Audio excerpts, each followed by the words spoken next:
Hello everyone, good morning. তোমরা কেমন আছো? আশা করছি ভালো আছো, আর আমিও বেশ ভালো আছি। এই যে সকালবেলাতেই দেখতে পাচ্ছ কাল রাত্রিবেলা আদি সব খেলনা ঢেলে রেখেছে, তো সেগুলোই আমি এখন কুড়িয়ে রাখবো ভালো করে। আর বাসি কাজকর্ম এখন উঠে গেছে, আর ওকে উঠানোর পর একটুখানি তুলসী পাতার মধু খাওয়ালাম, এরপর ওকে খাবারটা খাওয়াবো। চলো, ওর ভীষণ ঠান্ডা লেগেছে, কাশি হচ্ছে, সর্দি, সারা রাত ভালো করে ঘুমায়নি, তো ওকে এখন খাওয়াবো। আর সকালবেলাতেই দেখো বই নিয়ে পড়তে বসে গেছে আমার সোনা। ওর ঠাম দুটো বই এনে দিয়েছে, একটা অওয়া আর একটা ধারাপাত, মানে এটা অঙ্ক টাইপের সব কিছু আছে, আর এখানে অওয়া এবিসিডি সব আছে। যাই হোক, আদি এখন পড়বে, খেয়ে দে নাকি বেটা। দেখো কিরকম কাশি হচ্ছে। সোনাই সোনাই পড়বে তো, পড়বে তো? আর বই ছিঁড়বে না তো? খুলতে পারছো না? এই যে এরকম করে খুলে, এই যে শোনা, এইটা কটা পাখি? না, এটা একটা। আর এগুলো কটা শিয়াল রয়েছে? দুটো। বেচারা আমার গলাটা ধরে গেছে। কালো ইন্দুর?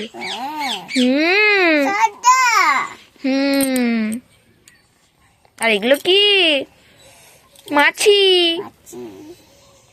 দেখো আমি ভাত চাপিয়ে দিয়েছি, মা আর কি জলটা রেডি করে দিয়েছিল, আর আদিকে উঠিয়ে খাওয়ালাম। তারপরে ও এখন স্কুলে গেছে, আর এই যে আমি চান করতে যাব, নাইটি নিয়ে নিয়েছি আর জল বয়ে নিয়েও চলে এসেছি ওখানে। তো চলো আমি চানটা করে আসি, এখন অনেক কাজকর্ম বাকি আছে। দেখো এই যে আজকে দেখো বিছানা তোলা হয়নি, এতটা কুড়েমি কাজ কোনো দিন আমি করি না, বাসি বিছানা ফেলে রাখি না, তবে আজ পড়ে আছে, আজ একদম সময় পাইনি। আর এই বিছানার মধ্যে এত ব্যাড দেখতে পাচ্ছ, তার একটাই কারণ হচ্ছে আদি ওই রাত্রেবেলায় উঠে কি করেছিল জানো, মানে তখন 11:30 12টা বাজছে, বলছে আমার ব্যাট চাই, আমি ঠামের কাছে যাব, এই করব, দিয়ে ওরকম করে টানা 1 ঘন্টা কান্না করেছিল। সেই কারণে ওর ওইখানে ব্যাটগুলো রাখা হয়েছিল, দিয়ে আবার দেখো নিজেই বাগিয়ে রেখে এলো। কোথায় রেখে এলে? ওখানে রেখে এসছে। তুমি কখন খেলবে? ঘুম থেকে উঠে? এখন কি করবে তুমি? ও ঠিক আছে, তাহলে তুমি শুয়ে পড়ো, তোমার জায়গায় কিভাবে শাও? এখানে শুও না, এখানে শুলে আমি দিতে পারবো না, মাম দিতে পারবো না, ওখানে যাও, তোমায় নিচে শুতে হবে। দেখো শুয়ে পড়েছে, টাটা করে দাও বন্ধুদেরকে। আর এখন হচ্ছে সময় 8টা, আজকে একটু বেলা করে উঠেছি, যেহেতু কেউই কাজে যায়নি, আমার শ্বশুরমশাই আমার হাজব্যান্ড কেউ যায়নি, আজকে বাড়িতেই আছে। তো বিছানা টিছানা এই মাত্র ভালো করে বাগালাম, নিচটাও ভালো করে বাগালাম, খেলনাপাতিতে এমন করে রাখে সেটা আবার বলা যায় না। তো যাই হোক, এখানে ভালো করে ঝেঁটিয়ে বাগিয়ে নিয়েছি, আর গ্যাসটা কালকে ভরে নিয়ে এলাম, দুজন মিলে গেছিলাম। আর এখানে আদিকে খাওয়াবো, ওই জন্য খাবার রেডি করে নিয়েছি, ও এখন বসে বসে চকো খাচ্ছে ওর বাবার কাছে, তাই তো? খাবার টাইমে চকলেট খাচ্ছ?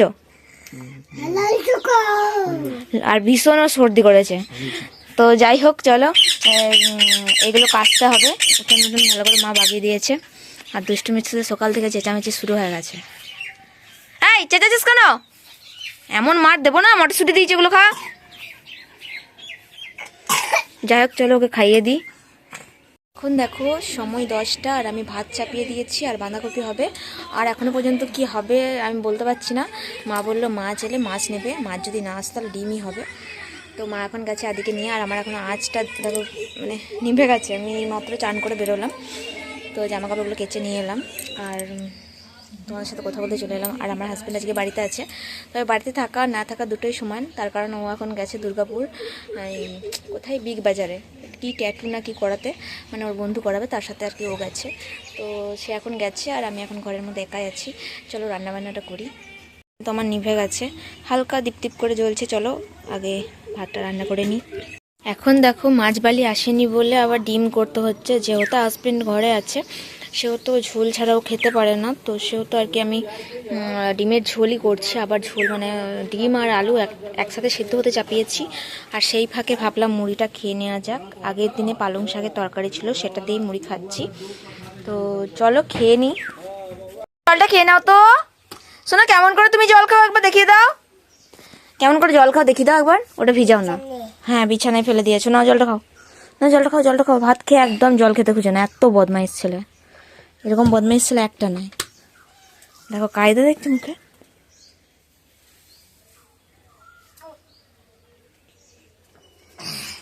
তারপরে বিকালবেলায় দেখো মা বলল আটা আজকে হবে, সবাই আটা খাবো। মানে ওই যে সন্ধ্যার টাইমটা আছে ওই টাইমটাতে একটু লুচি মানে করব। তো সেই জন্য আমি ভাবলাম তাহলে আটাটা মেখে রেখে দিই। এই সময় আমার হাজব্যান্ড বাড়িতে এলো, এখন সময় 4:30। তো ও এসছে, একটুখানি আমি রাগারাগি করেছি যেহেতু এতটা বেলা হয়ে গেল, তো সেহেতু একটুখানি রেগে গেছিলাম। যাই হোক ওই ভিডিওটা করে দিচ্ছিল। তো এখানে আমি আটাটা মেখে নিচ্ছি। আটা খেতে ভীষণ সবাই ভালোবাসে। আজকে দেখো কন্ট্রোলের আটাটাই মাখছি, কারণ বলছে এটা নাকি বালি কিচকিচ করছে না, তো সেই কারণে এটাই মাখছি এখন। তো চলো আমি মেখে টেকে রেডি করে রেখে দেবো। আর আমি সন্ধ্যের দিকে একবার বেরোবো বাইরের দিকে, একটুখানি যাব, গ্রুপের ব্যাপারে আছে, মানে কোনো আর কি টাকা পয়সা দেওয়ার ব্যাপার আছে, তো সেই জন্যই যাবো। আর বাপের বাড়িতেও একবার ঘুরে আসবো। তো চলো ভিডিওটা আমি এখানেই শেষ করছি।